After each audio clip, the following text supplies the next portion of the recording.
Alors normalement, si on laisse s'échapper de l'hydrogène dans l'air, c'est-à-dire en présence d'oxygène, il ne se passe aucune réaction. Mais on peut observer ici ce qui se passe si on envoie directement l'hydrogène sur une petite plaque de platine. Alors la réaction est tellement rapide que la chaleur qui est dégagée par cette réaction-là amène le platine à une température extrêmement élevée.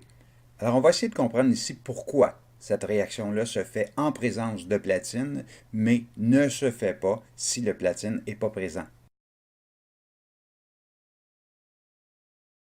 On va observer ici une collision entre deux molécules. Alors, c'est une molécule d'oxygène et une molécule d'hydrogène, mais qui se rencontrent tout simplement au hasard, c'est-à-dire qu'il n'y a rien de fixé ici. La position de l'oxygène n'est pas fixée, la position de l'hydrogène n'est pas fixée, et on voit que quand ils se rencontrent, la collision n'entraîne pas la formation de produits.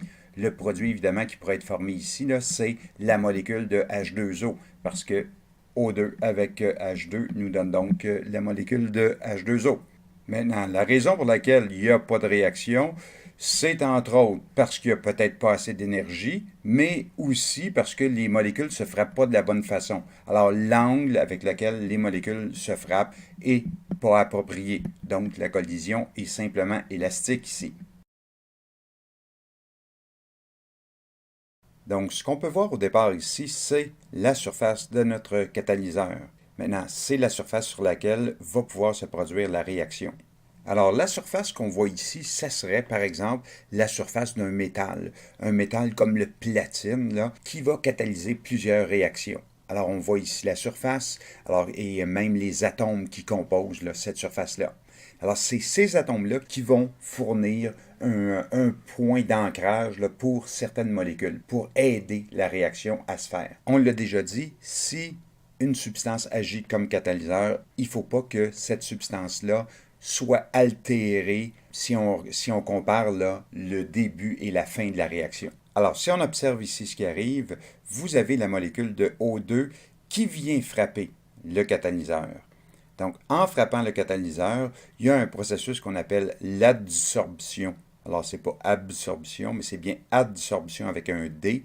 Alors, les molécules d'oxygène se trouvent à se séparer à cause de la faible liaison là, qui se fait avec le catalyseur. Donc, par la suite, ce qui arrive, si on observe, la molécule d'hydrogène vient frapper notre atome d'oxygène.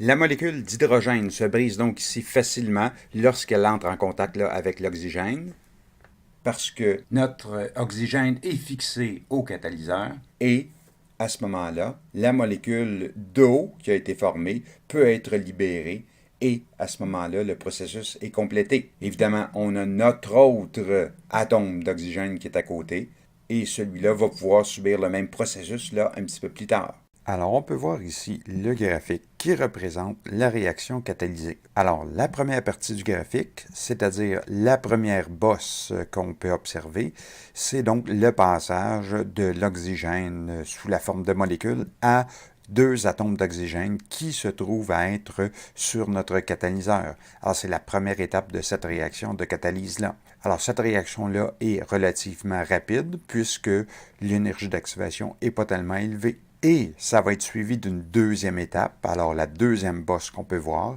et c'est à ce moment-là que l'hydrogène vient se fixer sur chacun des oxygènes pour nous former ici deux molécules d'eau.